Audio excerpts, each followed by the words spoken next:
Welcome to What Matters to People, uncovering stories, trends, and connections that unlock greatness in brands.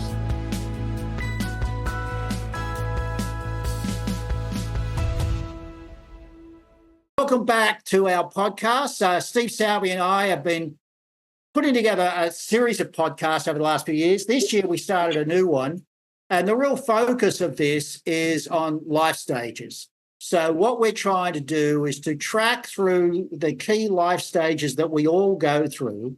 And our argument is that that's perhaps a better way to look at consumers and the way they think and act than to think about generations as in X, Y, Z. Because the truth is that if you think about the life stages we live, they basically don't change that much. The tactical bits change, which is your favorite band when you're young, or what's your favorite baby food when you're a mother, that sort of stuff. Yeah. But realistically, it's the big issue about life stage that matters. So today we're up to episode number 5, and we're going to talk about what we call family builders. So basically, this is people that maybe these days certainly most of the developed world would more likely be people in their 30s and 40s. They're people that have decided to settle down, have children, and there's that sort of 15 to 20-year period when the whole focus of their life really is the family, raising the children, maybe paying off mortgages, figuring out, even things like family holidays, but really taking care of the family. And we wanted to really get into that. So I'm really happy that joining Steve and I today, we have Kaori Yatsu. Yatsu-san and I worked together for 10 years in Japan when we were both working at McCaughan there. Yatsu-san, actually, not long after I started working in Japan, came back from maternity leave. And in a Japanese company, even a big American company with its Japanese office, it was still pretty rare for women to come back from maternity leave. And not only did she do it once, but she actually did it twice, because a couple of years later, she went off to have her second child and still came back, which was great for me to have her back at the office. Must have been the great boss that she had. Yes. Right? That's it. But I wanted to just take a minute to explain a little backstory.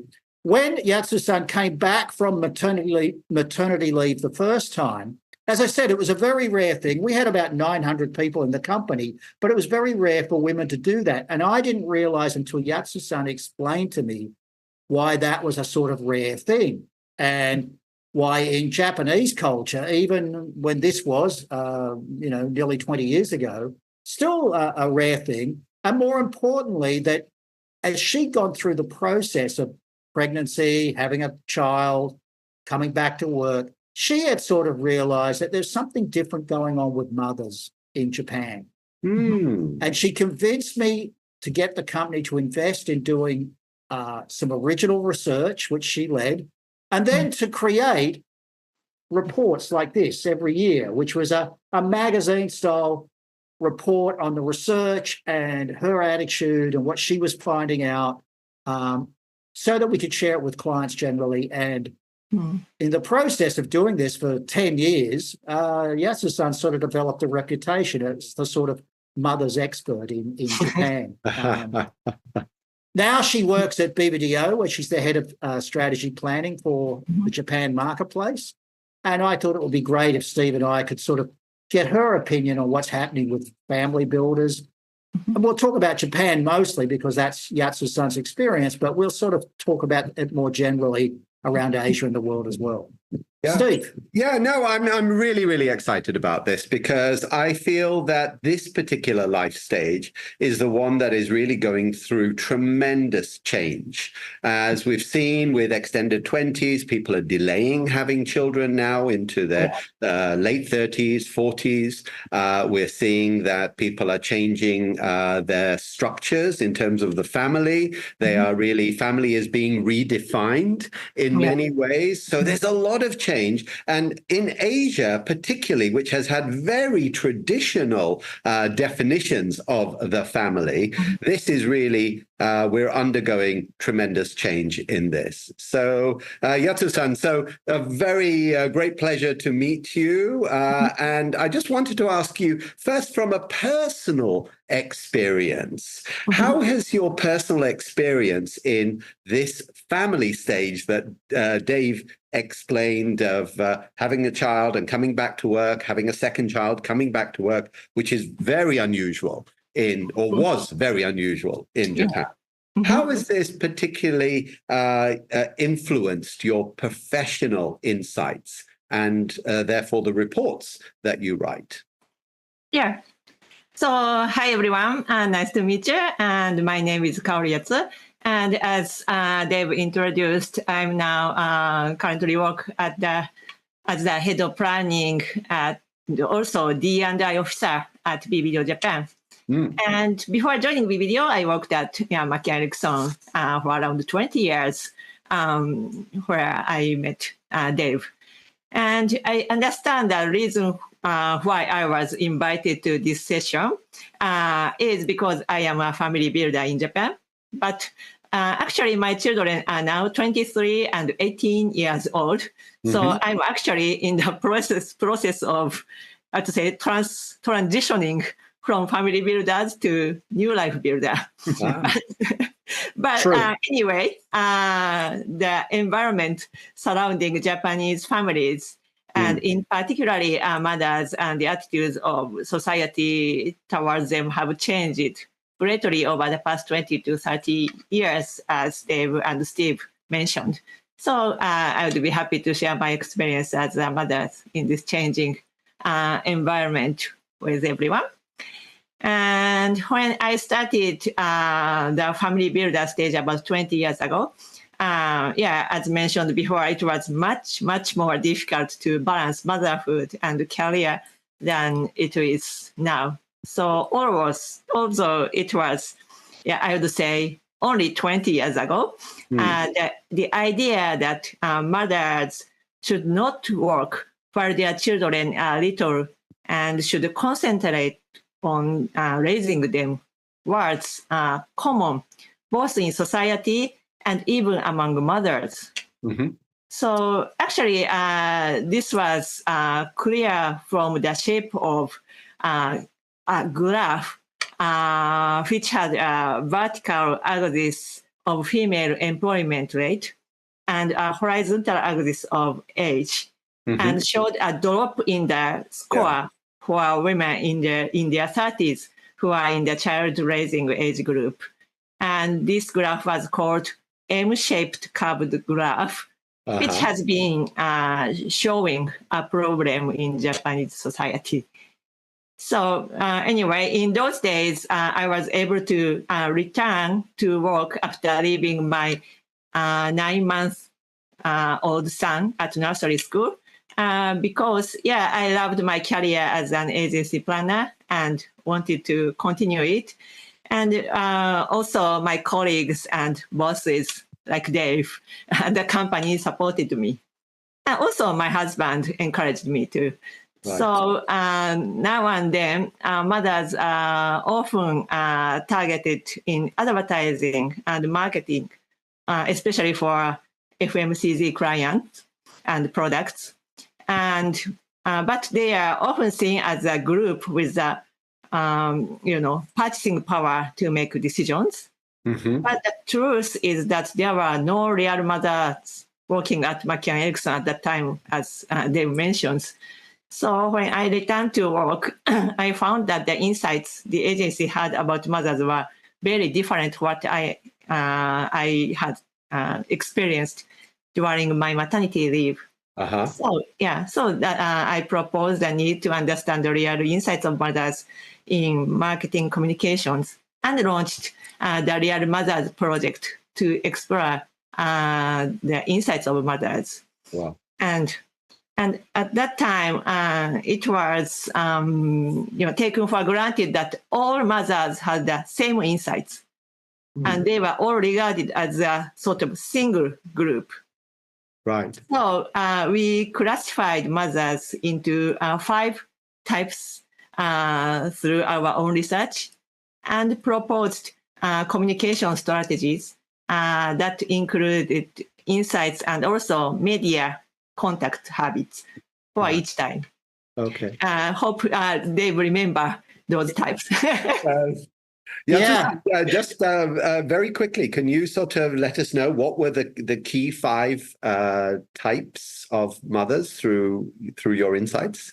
Of course, actually, in reality, birds are so diverse that even the 5 types we have identified are not enough. But we thought that those types we classified at least 5 types. At least 5 types. Yeah. So one is sort of celebrity type mothers who loves, brand and actually looks them celebrity. Right. Okay. And number 2 is impulse type me mothers. Okay. Yeah, who like trendy stuff and wants to have younger mindset. Wow. Yeah, and the number 3 is natural type mothers. Who kind of likes natural food and organic stuff, and actually they are the most enthusiastic about child raising, education and reading books, those kind of stuff. And 4th type is economy type mothers, who likes saving and collecting shops points or those kind of stuff. And the number 5 is we call them unconcerned type mothers, who don't care about any kinds of stuff. And actually, this type of group is always kind of show up when we conducted research. It's an interesting thing. About 10, 12 years after this, I was doing a big project for Unilever in China for the laundry category, laundry soap category. And the interesting thing was that I used that same 5 mothers framework, right? Now, what was interesting to me, and maybe I shouldn't have said this was Unilever, but it was. But what was interesting was that at the time, nobody at Unilever in China had thought about this. So they still talked about mothers as mothers, right? And hadn't really thought, once you hear this, it's sort of obvious, isn't it, Steve, that whether it's mothers or fathers, there's not just one type. No. There's whether it's 5, 6, 3, or 10 types, but there's going to be different attitudes. Now, what's really interesting for me from what Yatsu-san in that initial research discovered was that 5th type, the mothers who sort of don't care. Yeah. And I remember at the time, this was sort of shocking to some people because the image, whether it's Japanese society or English society where, Steve grew up, or Thai society or where we both live, I think societally we have this attitude that mothers care and all mothers care in the same way.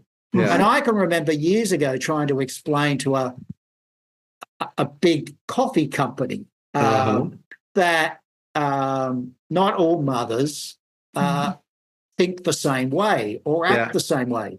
Now, what's really interesting is in the last few years, there's more and more research throwing up the fact that there are a proportion, not a lot, but there's a proportion of mothers who actively don't want to be mothers. Are not interested in motherhood. I just literally read an article from the Guardian newspaper in the UK over the weekend, which had a feature article about women who said, look, I had a baby, but I wish I hadn't had one. I don't want to be a mother. And this sort of, it goes back to that sort of research that I think Yatsu-san did, which was clearly to so we could tell clients, look, what kind of mother and what kind of mother wants what kind of message. And then, of course, what mediums you need to use. And those things will change by market because obviously when we started this work 20 years ago, digital media was quite small. Now it's But it's more that insight about there are different types of mothers with different attitudes and needs, etc. Yeah. There is the one thing I would say is it's super interesting how you've defined the different types, and that's absolutely right. But also, what we found working for a company in the UK at the time, when it came to things which were things like children's medicine or infant formula or things like that. Traditionally, companies were targeting the new mother for these products because they felt, well, if they were new mothers, they hadn't used anything before, and therefore, when baby is born and they need to sort of give a children's medicine, they'll use mine if I target them. And actually, we find that's not the case. There is a period of time from when the baby is born until it's around 9 months old, 12 months old, that the new mother, so not the mother with the second baby, but the mother with the first baby, is very much inspired and follows recommendations from her doctor, her nurse, her mother, her friends who have children, and is making choices based on their experience and recommendation rather than her own. Around 9 months old, 12 months old, she now has the experience and the confidence to make decisions by herself.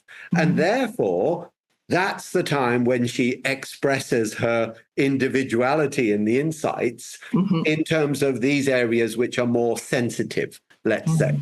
Right. So the more children's medicines, infant formulas, this kind of thing. Right. So, so it's interesting is that this attitude doesn't start from the very beginning when the baby is born. She goes through this training period, experience period of really getting experience and building up confidence to make her own decisions and not have to ask for advice all the time. Right. Very interesting. Very true. One exception was, when I was doing this project maybe nearly 10 years ago, a particular project I was doing in China, and we did a lot of interviews. I actually copied what Yatsu-san used to do for me in Japan and just did the same sort of research in China. But 10 years ago in China, one of the problems was that new mothers couldn't ask their mothers. Because of the one-child policy. And because of all the new products and services that had come in the previous 20 years. So if you think about it, if you go back 10 years ago and you think about a woman who's, say, 25 having her child, and at the time it would still be theoretically her only child, well, 25 years before, none of the products that she was going to be buying in a supermarket literally existed in China. So it's not, they literally said, well, I can't ask my mother for advice because she knows nothing. Wow. And so that, I guess that's it's not as extreme, but in different societies and different countries, depending on the economic development, et cetera, there are those changes that you've got to think about. Very interesting. Yatsu-san, here in the region, and of course, you're in Japan, and of course, you've had experience from across the region. Dave and I, of course, have been in the region for also many years. We see that in the family builders, it's not just looking after your children, it's also looking after your parents and maybe your parents-in-law as well. So this sandwich that you become as a mother between the child and being a carer also to older relatives. Did you experience this yourself, or do you have any experience from your friends or people that you know in how do you balance this? Because you're really being pulled in so many directions by this in Asia. Yeah, so fortunately, I myself did not experience this sandwich stage because my parents were relatively young and healthy when I was raising my children. So I would like to talk about the overall situation in Japan. Yes, please. So in Japan, this sandwich stage is called double care. Okay. Because it involves, obviously caring for both children and elderly family members. And according to one survey, about 30% of men and women in their 30s to 50s with children have experienced double care, including those who are currently experiencing it. So, as you mentioned earlier, in Japan, the average age of first childbirth for women is, now around 31. Okay. So, which is about 3 years older than it was 30 years ago. Okay. So, as this trend of late childbirth continues, it is likely that the number of people experiencing double care will increase in the future. So the situation of double care, differs from family to family, of course. Yeah. But it is said that women take on a heavier responsibility than men, as with childcare. And there is no single solution to managing double care, but I'd like to introduce some advice from experts. Yeah, perfect. And according to them, the hard work of caring for elderly family members is more difficult to share with others than the challenges of raising children. The reason for this is that there is a stronger negative image associated with the caring for elderly family members than there is with child care. And people are reluctant to talk about it.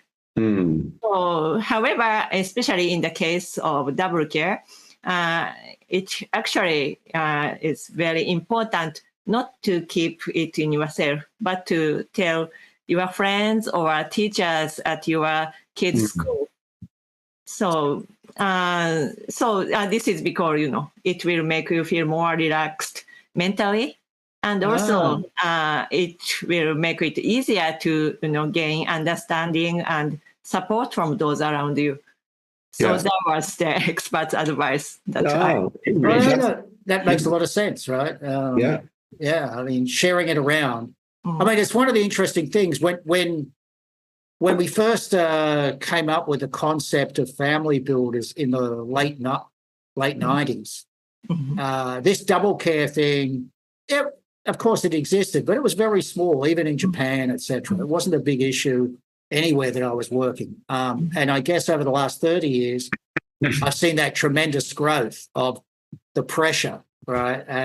And I noticed some figures. So, our audience will probably know that in most, certainly developed countries, the highest rate of increasing suicide rates has been about men in their 40s.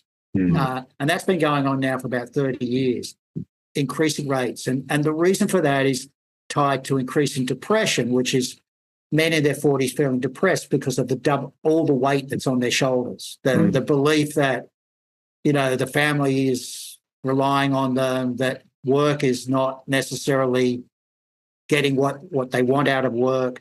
And now increasingly it's their parents and their in-laws and sometimes still their grandparents that they've got to take care of.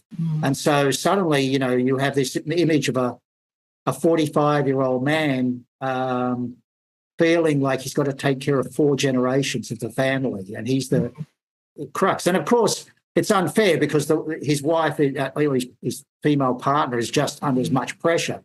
But it's really changing the dynamic of the way in which men are coping with these things. Yeah. Yatsu-san, I mean, when you came back to work at a time when it was not usual to come back to work after children, have you seen that there is now a significant shift today that women are coming back to work more often? Companies or societal pressures are not there that were before, where they really not force her to stay at home, but really strongly suggest her to stay at home. But now it's less of an issue. Do you see more mothers coming back to work after they have their children? Yeah. Now, I think it's even rare if you don't come back from your maternity leave. Yeah. So, I think it's because for about 20 years ago, the second Abe cabinet implemented a government policy to encourage women to play an active role in business and society. And the background to this was the issue of Japan's declining birth rate, right, and which resulting in decrease in the labor force too. Yes. So and also there was also a change in the attitude of women themselves. And from around this time, there was a rapid change in the society's attitude towards working mothers. Right. Which is women should continue to work even when their life stage changes. Wow. So all of those things happening all together. Wow. And is this also changing the way that men are starting to see their role in the family? They are now balancing more they're doing more of the cooking, the cleaning, the caring for the children and things like that. So exactly. So, and actually the Japanese government is sort of asking fathers to take child care leaves too. Wow. Yeah, so I think the percentage of those who actually took the child care leaves is still low. But it's been increasing. Yeah. Because I think that also will be a significant shift if fathers are now starting to take more balanced care across the family. I know I see it. Certainly, I see a big shift here in Thailand that fathers are much more active in caring for the children, in caring for the home. I see also, interestingly, companies starting to be much more open for things like, of course, parental leave for fathers, which is really important. And just also going back to that sandwich stage or double care, as you saw, I think that's another role that companies are taking quite seriously. So I noticed here in Thailand, for example, they're very open that you can take days leave for going and taking your parents to the hospital or caring for them or whatever the case might be. There is a real openness happening. It's actually now even Japanese companies should encourage those people because of their corporate reputation and human resource strategy. Yes. Otherwise, they would be called black company. Oh, really? Is that what I thought? Wow. Yes. Wow. Yeah. Wow. Yeah, it's interesting. As Steve and I have a friend who we've interviewed on previous podcasts, Debbie Howard from the States, who lived in Tokyo for many years and ran a market research company there. But she ended up moving back to the States to care for her mother and has now basically made a second career of traveling around the States, helping companies understand, when we talk about that sandwich, she's mostly focused on, well, just as you allow, and the US is not the best example for allowing mothers and fathers to have time off for their kids, but she's now saying, now you've got to have time off for your parents as well as they get older.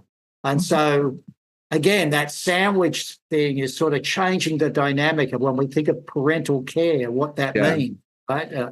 It used to be just me taking care of my babies. Now it's me taking care of my parents or my grandparents. And so the sandwich gets bigger, if you like, right? So yes. And again, I know we're talking a lot about the sort of caring for our parents and older relatives, but there is also a bit of a positive trend going on where people are not just looking at sort of the end of life stage. We can live today sort of up to 80, 90 years old. But today, unfortunately, the last 10 years are not healthy. they're pretty unhealthy, and obviously not something we would like to do. So there's a lot of work going on, especially we'll talk about this, of course, in New Life Builders in the next podcast, about staying healthy and looking at your healthy lifespan, not just your lifespan. So taking those 10 years and really extending the healthy lifespan to be maybe 1 or 2 years before you eventually pass away, but that you want to sort of be healthy. And that, of course, will also have an impact on the carers as well, our children who are going to then be looking after us. So that's a really strong trend now that we start to see in consumers' health attitude. Yeah, that's same as in Japan too. Yes. Yes. And Japan, I think you have some of the healthiest aging examples in the world. I think there's some parts of Japan that I forget what they're called, Dave. Can you remember? Are they blue zones. Blue zones. Okinawa is the famous blue zone in Japan. In Japan, yes. But you know, even as I spent last week, as Steve knows, in Tokyo. I talked to Yatsu-san while I was there. But different people I know and my wife knows there who obviously a lot of our friends are more, well, my age group. So, 50s, 60s, etc. New Life Builders, as Yatsu-san pointed out. But it's interesting because of the change in which the generations, and we're seeing, more and more people everywhere that are turning 80, 90 and seeing active, normal people. But also integrating their lives with that of their grandchildren, etc. Right, a lot more. So I had a question for Yatsu-san. Yes. I know that the mother's thing is not your big focus anymore because you've got a more general job, right? But in the 20 years that you've now been looking at mothers in Japan, and the sense of what families are about. What would you say is like the changes that have happened with Japanese families? In terms of the way people treat their children or what they expect from their children, etc. Is there any changes like that you can think of? First of all, as we talked about, the biggest change is the father's involvement to the child raising and also household core. Yeah.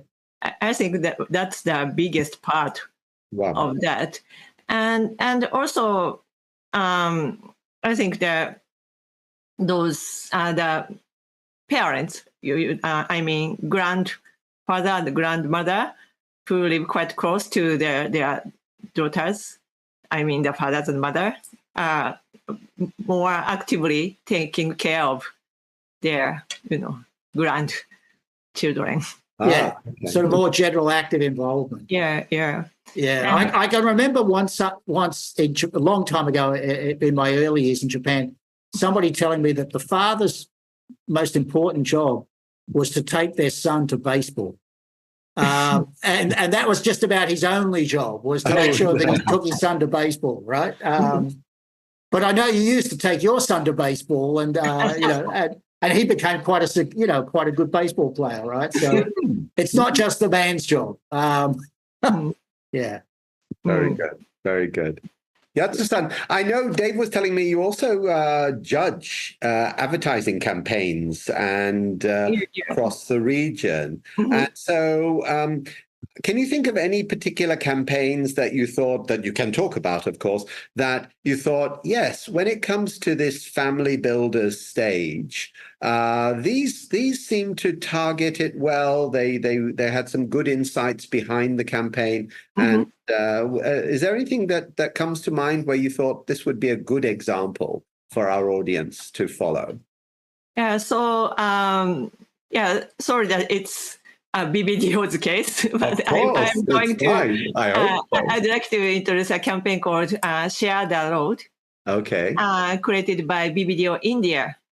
And maybe you may know, but this is a campaign for P&G's Ariel the detergent Okay. product.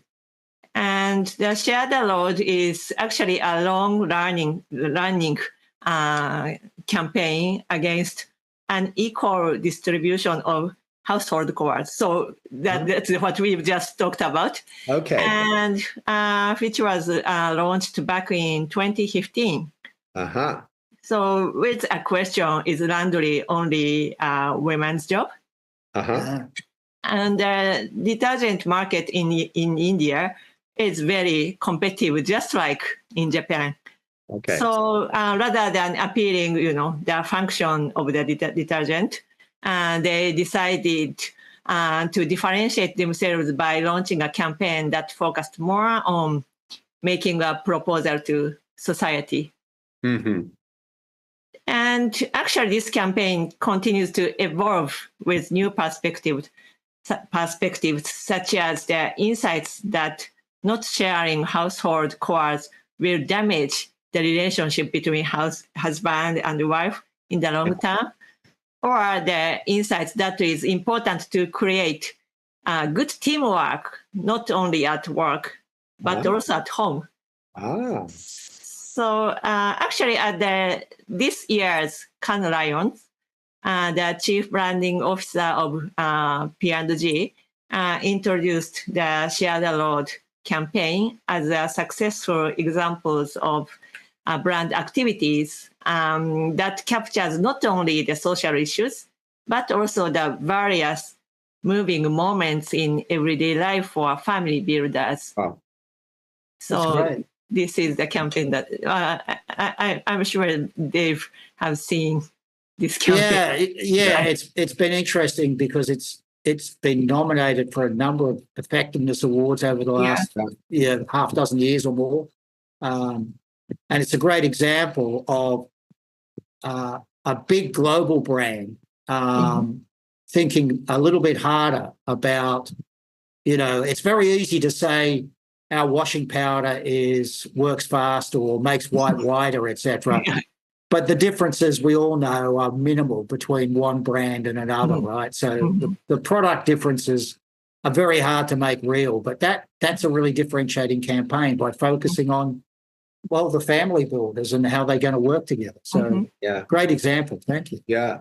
Very good. Maybe we can ask. We'll ask the team who may aim to basically put a link to that particular campaign somewhere in the recording of this or next to it, because I think that's really, really important. Yeah. There's another thing I wanted to ask, because Dave and I were at a conference a couple of weeks ago, and there was a great presentation on women's health and how women are in many ways sort of not being really cared for by doctors and carers as much as, say, men. Men were taken much more seriously when they had a complaint, whereas women were taken less seriously.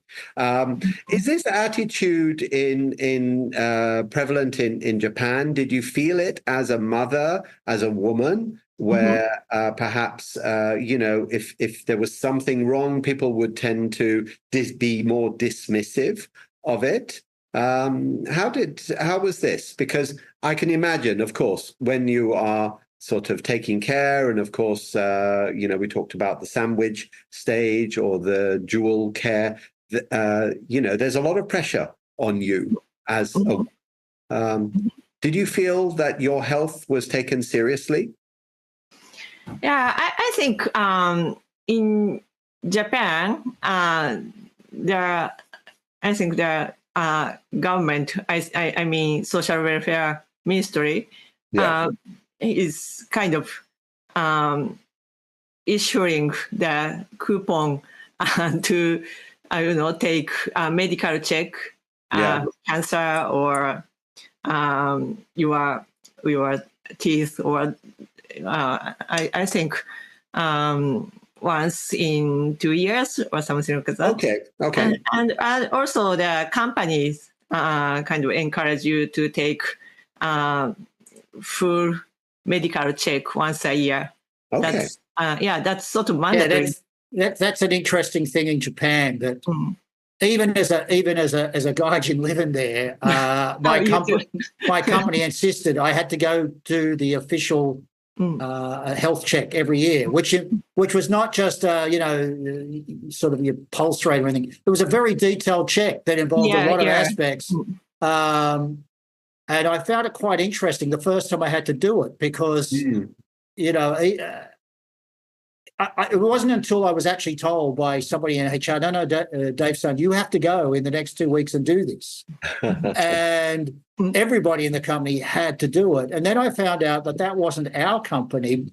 And in fact, trying to explain it to our headquarters in America was a bit strange because people over there couldn't get their head around this, right? Mm-hmm. But I think Japan was sort of ahead of that in terms of general workers' care, if you like. And I think one of the things that I've noticed, and Steve has worked in many countries, as have I, is that, of course, we can always learn from, there are countries that are doing things maybe a bit more advanced or in a bit more detail than others, and you sort of don't know about it. But then after you've gone through it, you go, why isn't this happening everywhere? Well, it's in the interest of a company to make sure that everybody does a health check every year, isn't it? Yeah. Realistically. I mean, if nothing else, for insurance purposes, right? So, I think since COVID was a sort of a big wake-up call for the world in terms of you need to look after yourself. You can't just rely on a government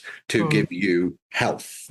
And so you have to take self-care of yourself. And so we've seen it again here in Thailand. Same situation now. Dave, you'll speak to some of our Thai friends. You'll see that they have to do their health checks every year. You've seen a lot more communication about taking care of yourself. Pharmacies are becoming more important as a point of care.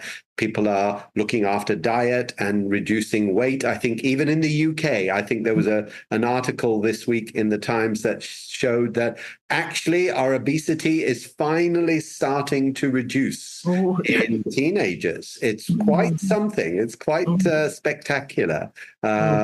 So it's having an impact. People are starting to realize that they need to look after themselves and not rely on the government, which of course governments need to do that because governments cannot afford the healthcare system that they have today. Right? Especially as the population is getting older, so there will be more older people with complex diseases that will enter into the health system. So they want the younger people to be as healthy as possible throughout their lives so that they don't enter into the health system and that they delay becoming more sick as they get older, so that, of course, they delay going into the health system there. So, I think we're going through a little bit of a healthcare revolution, not just in one country, but across the world. So this is very interesting. Right. Good. Yatsu-san, we're sort of almost getting towards the end, but two questions. What practical advice would you give some individuals who might be listening to the call in terms of when they enter into this family builders stage of life? What would be the kind of advice that you would give them in terms of prioritizing their different tasks or managing stress or navigating the complex relationships that they have? What would be very practical tips that you might give people who are entering this family builder stage? Yeah, I think, so when it comes to, prioritizing tasks, the important thing is not to put off what you can do now, but to get on with it while you can. This is because, unexpected things often happen when you are raising children. For example, when your child has a fever, you can take care of him or her with less worry if you had finished the work you had planned to. So, and also, in order to manage stress, it is important to have the mindset of enjoying the most exciting stage of being the family builder.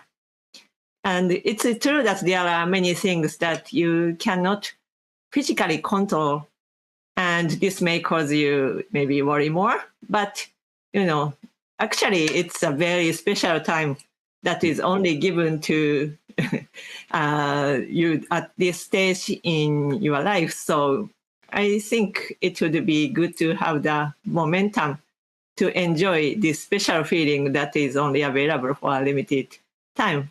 Because, as someone who is currently in the final stage of family builder, even at times when I was struggling with work and child rearing, all happy memories when I look back on them. Oh. So, I believe that, the new mothers, new family builder will be able to think that same way in 10 or 20 years' time.